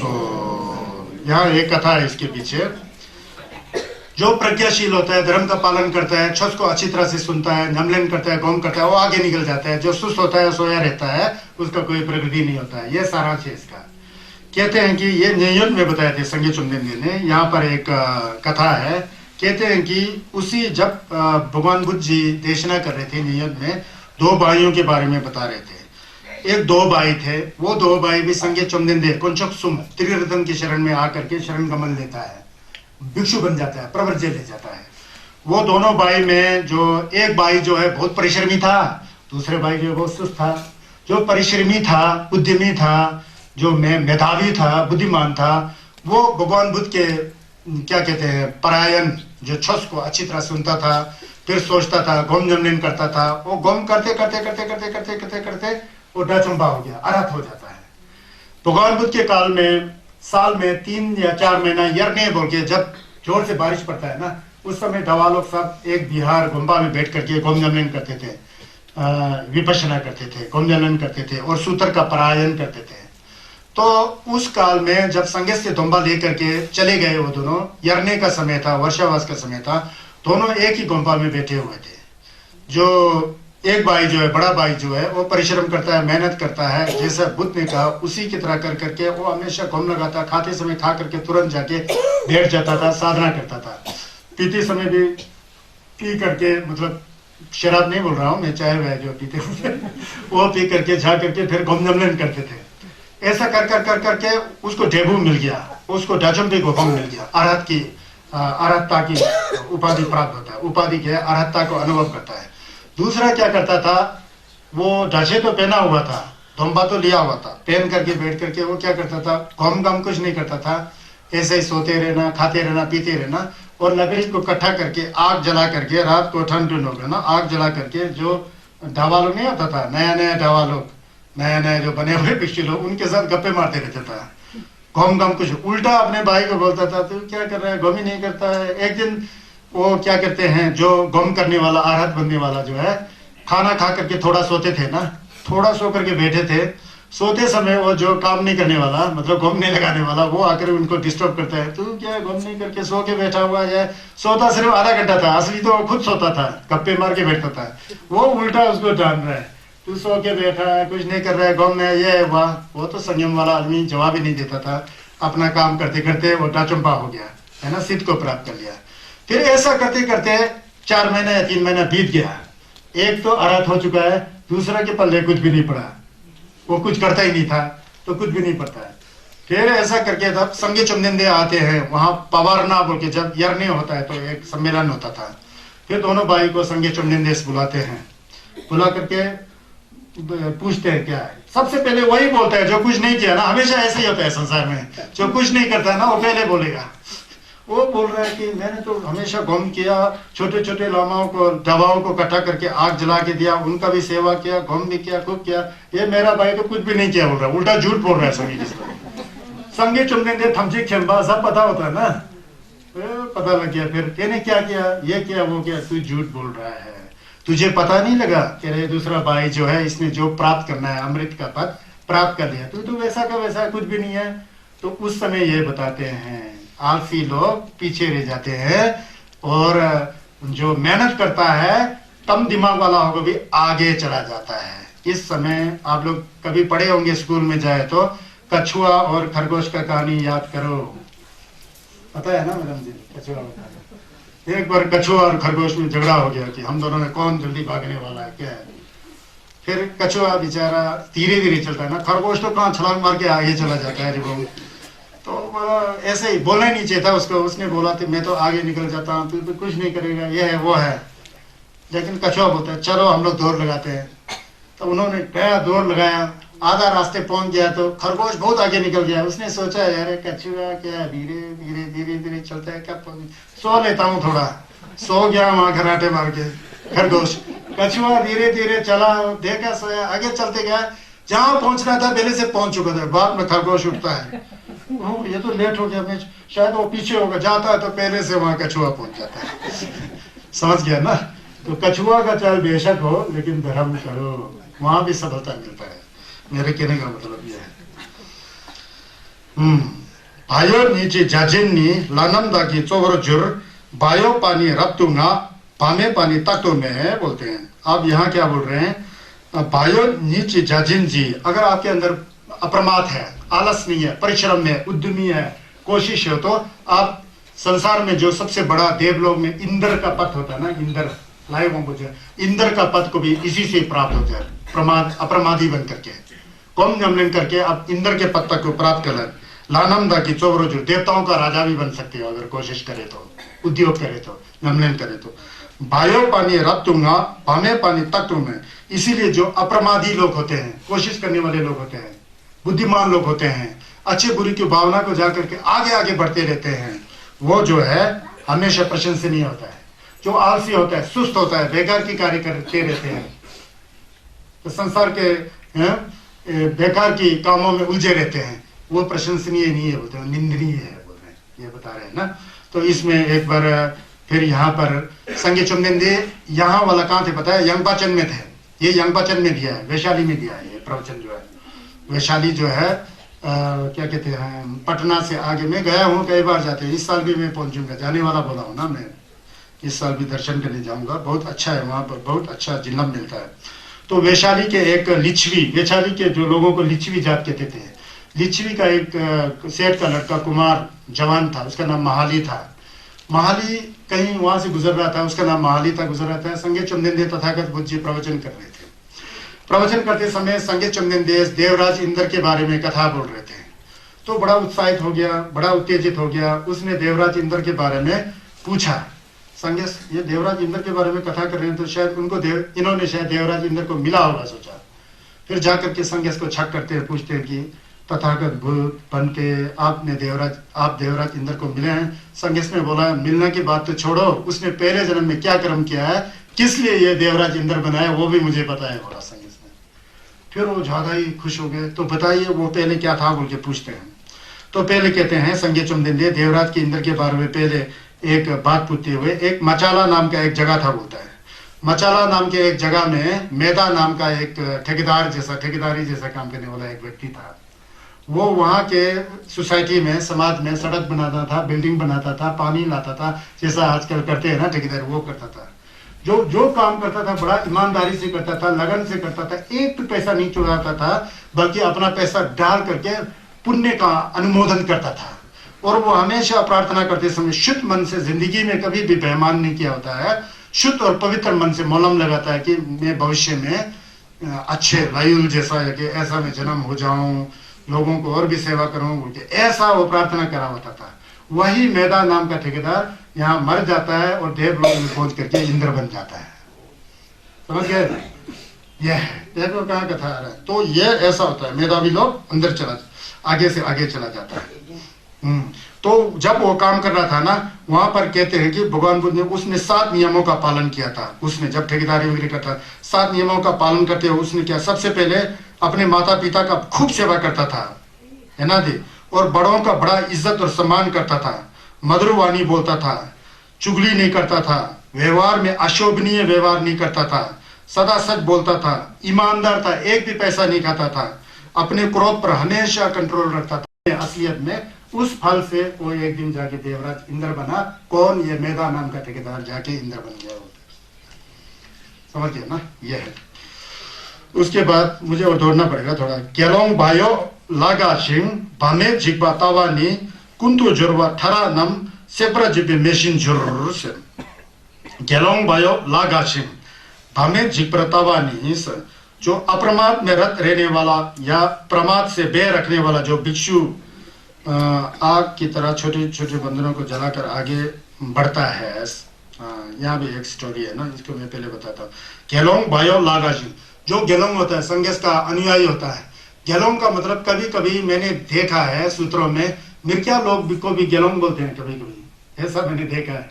कभी कहा सत्यनारायण गोयनका जी के प्रवचन, भिक्षु का नाम केवल ही बनते लोग नहीं होते हैं, उसका हम जो सही सलामत 10 दिन का भी कोई साधना करता है उस समय गेलोंगी जैसा तो बन के का साधना करना पड़ता है ना। तो इस तरह का भी होता है।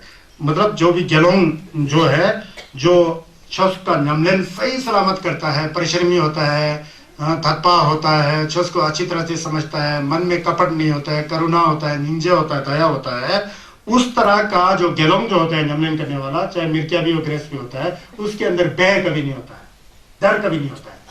डर कभी नहीं होने पर कुंतु जुर्वा ठरा नम, जो कुछ भी उसके अंदर नमतो है, बुरा विचार है, उस विचार से अंदर ज्ञान की अग्नि जलता है। उस ज्ञान की अग्नि से स्वयं के अंदर जो कूड़ा करकट गलत विचार है, पाप का विचार, दग्धिन का विचार, राग द्वेष मोश अज्ञान ईर्ष्या करने की जो विचार है, त्वचा शिदम की मुक्ता तो नजर, उसको जला करके भस्म करता है बोलता है, और आगे चला जाता है बोलता है।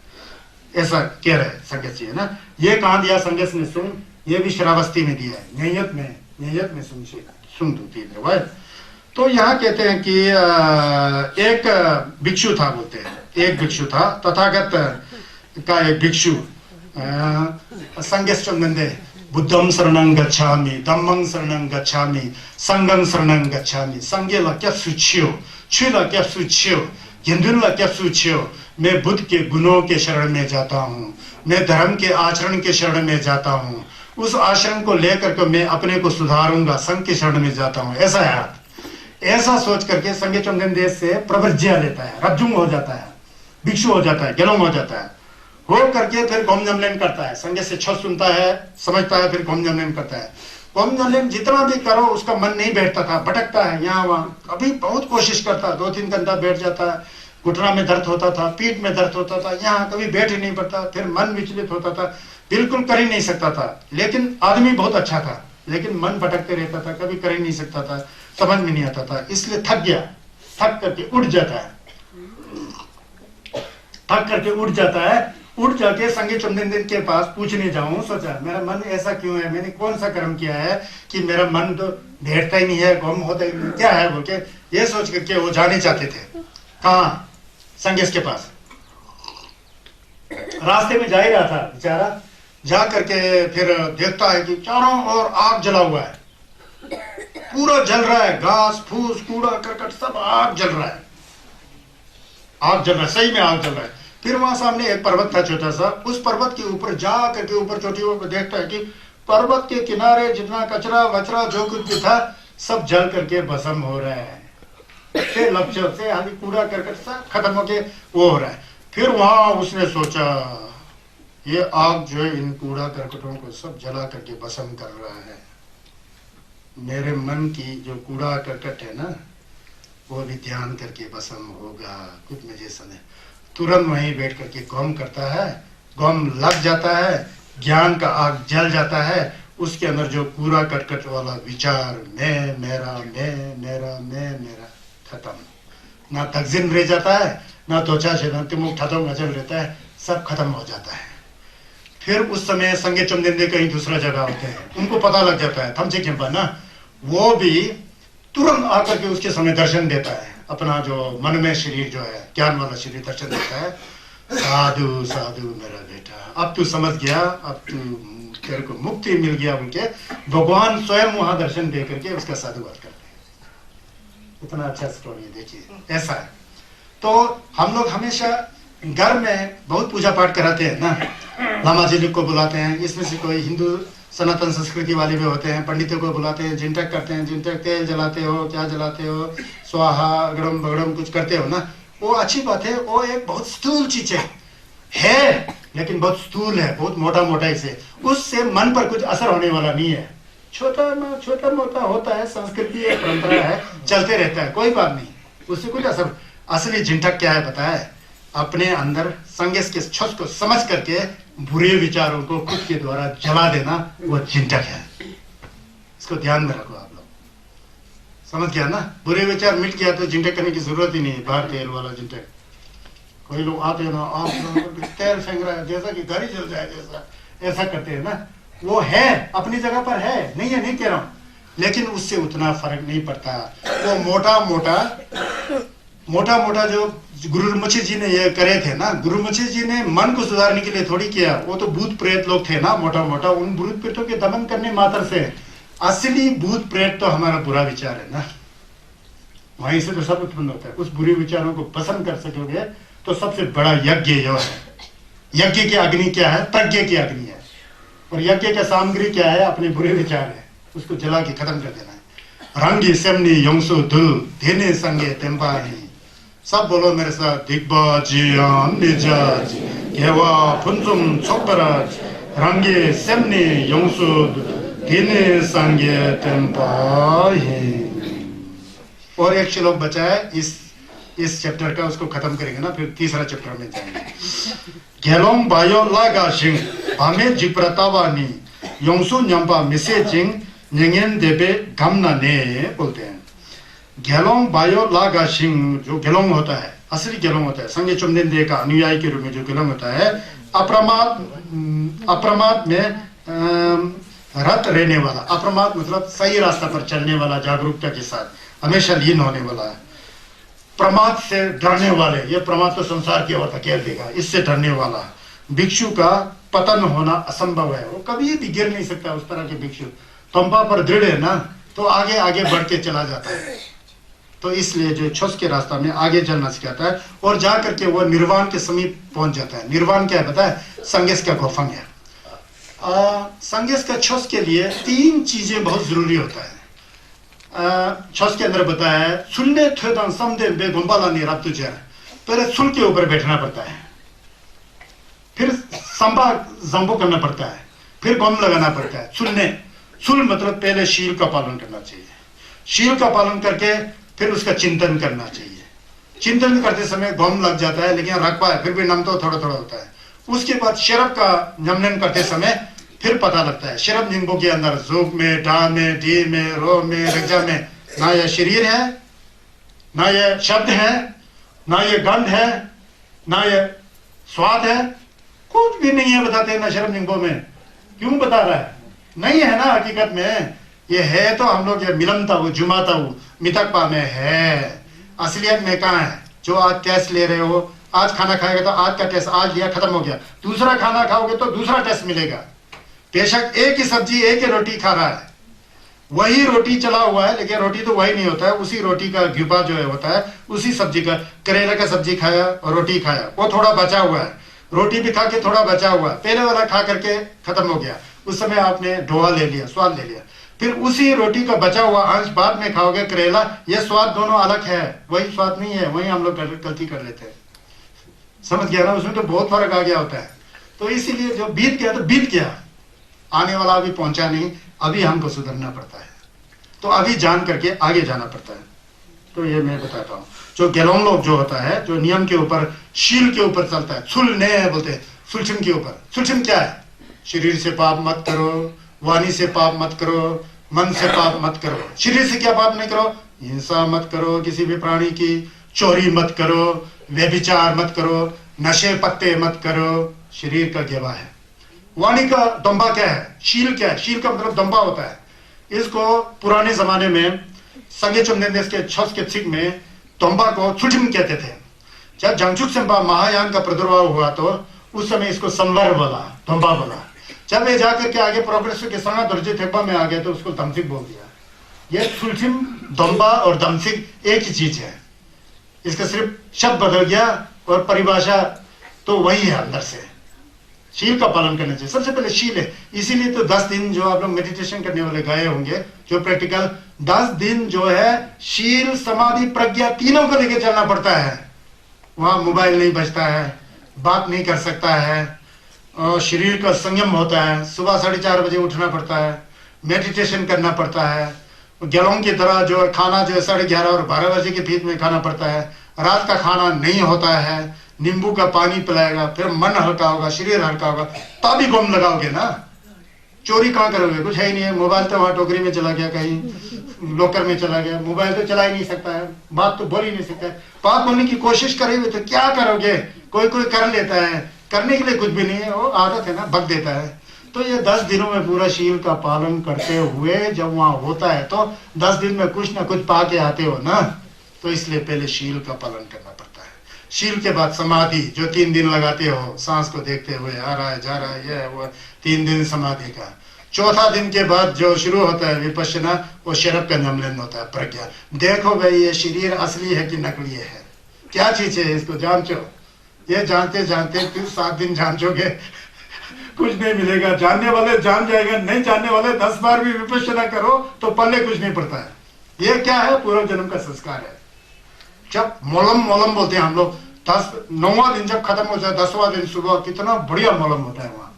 वही तो मोलम में, चाहे शंको छुपा पढ़ो, देवाचन पढ़ो, वो पाली में होता है, यहाँ होता है, एक ही चीज है। धर्म का सार एक होता है, वो सनातन होता है, वो सत्य होता है, वो अपरिवर्तनशील होता है। इसको जानना चाहिए। तो गेलोंग जो होता है, जो जो जो जो दोम्बा पर चढ़ने वाला, गम जमलन करने वाला, वो कभी भी संसारिक चीजों से कभी भी नहीं डरता है। वो असंभव है, करेगा ही नहीं, उल्टा रम गया ना, उसे पक गया तो कभी नहीं पड़ेगा। और वही भिक्षु जो है आगे जाकर के संगेश का गोपन को प्राप्त कर सकता है। ये हम लोग को जानना चाहिए नागपा संजीपा होते समय, ठीक है। तो यहाँ पर कहते हैं कि श्रावस्ती के निकट एक गांव था, वहां पर एक तिस नाम का एक भिक्षु था। वह सदा अपने ही गांव में, तिस नाम का एक गेलोंग था, वह हमेशा अपने गांव में भिक्षा करने के लिए जाता था। लेकिन असली गेलोंग था, संगेश ने जैसा बताया वैसे ही समझता था, वैसे ही करता था, वैसे ही शील का पालन करता था, दोम्बा का पालन करता था, वैसे ही गोमजमलन करता था संगेश की तरह। लेकिन खाना पीने के लिए बहुत दूर संयम करने के लिए नहीं जाता था। अपने निकट में अपना ही गांव था, वहीं जाके भोजन ला करके, रूखा सूखा जो भी मिले ला करके खा करके दोबारा घूम करके बैठता था। दूसरा भिक्षुओं को ईर्ष्या हो जाता है, ठधक हो जाता है, फिर भगवान के पास जाके के कंप्लेन करता है, शिकायत, ये जो तिस नाम का भिक्षु है तथागत भूत, ये तो अपने ही लोगों के आसक्ति में फंसा हुआ है। हमेशा इतना बड़ा संगेश के सामने भी ऐसा हालचाल होता था। तो नोदा अन पे रंग भी खाओ जाओ दे आली दक्षिण सराम महान नंद होने शिकायत रहना संगेश। ये अपने रिश्ते के पास जाता है, वहीं से खा करके ध्यान करते हैं। इसका तो अपने परिवार से आसक्ति नहीं। बंदे जो है बहुत प्रोग्रेस कर चुका है, बहुत आगे जा चुका है, इसलिए जाता है कि ताकि समय बचे, ज्यादा साधना कर सके। तो ऐसा करता था। लोगों ने शिकायत कर दिया, दूसरा भिक्षु ने। फिर संगे चमगंदे खुद जानते हुए भी लोगों को शिक्षा देने के लिए करते थे। बुलाया उन्होंने तिस को, गेलोंग को बताया, क्यों गेलोंग तिस बनते, आप क्या हमेशा अपने रिश्तेदारों के पास जाके खाना खाते हो? हाँ जी बनते। मैं इसलिए खाता हूँ, आप तो सर्वज्ञ हैं, थमची चिंपा जानते हैं, इसलिए जाता हूँ कि दूर दूर गांव में जाके मुझे अच्छे या बुरे खाना में कोई फर्क नहीं दिखाई देता है। जो भी रूखा सूखा सामने मिल जाए ले करके, ताकि मेरा समय बच जाए, मैं अच्छा घूमने कर सकूं, इसी दृष्टि से मैं जाता हूँ। तथागत बुद्ध मुस्कुराते हैं, हाँ मैं जानता हूँ। देखो आप लोग करते कुछ नहीं हो, शिकायत देते रहते हो मुझे, तुम्हें भी इससे सीखना चाहिए। रूखा सूखा भी खा करके अच्छे ध्यान लगा करके अपना कल्याण खुद करना चाहिए बोल के यहाँ पर संगेश ने ये उपदेश दिया। ये भी कहाँ दिया पर, ये भी न्यायत में दिया है। न्यायत बहुत सच है, वो वहां पर संगेश ने चस बहुत दिया है। खोमलिंग, इसके अंदर खोमलिंग कितना है, 26 में से 2 खोमलिंग खत्म हो गया। दो चैप्टर जो है आज मैंने समाप्त कर दिया। मैंने ये टारगेट रखा था ना।